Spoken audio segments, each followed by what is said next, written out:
Pag tumanda ka, wala kang perang mano. Alam mo, hindi ka pwede na dito eh. Pabigat ka lang sa amin eh, alam mo? Ha? Wala nang kwenta eh, wala ka nang kwenta eh. Ganyan ka na, tignan mo, nagkasakit ka, wala kang perang itabi. Walang mag-aalaga sa'yo dito, ha? Hindi pwedeng ako lang, palagi na lang ikaw iintindihin ko. Marami rin akong ginagawa, marami akong inaasikaso, ha?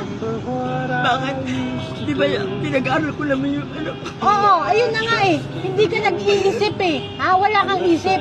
Bakit hindi po ko nauhos naman sa inyo, di ba? Yan ang pinagmamalaki mo, ha? Hindi ka marunong, bobo ka, alam mo ba yon, ha? Bobo ka. Ngayon, alam mo, darating ka sa pagkatandaan mo, tatanda ka, hindi ka man lang nag-ipon ng pera, nagtabi ng pera mo, ha? Kasi sipag mo nga maghanap buhay, pero walang nangyari. Ha? Ngayon, dito ka sa amin, pabigat ka? Pabigat ka ngayon sa amin?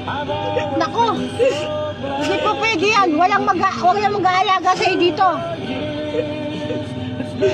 Walang mag-aalaga sa'yo dito, ha? Pabigat ka na lang dito sa amin. Hindi ka marunong mag-isip. Alam mo, bobo ka kasi. Bobo ka eh. Ha? Bobo ka. Bobo ka. Dapat noon pa, nung kumikita ka ng ano, ha? Nagtabi ka na, nag-ipon ka na. Anong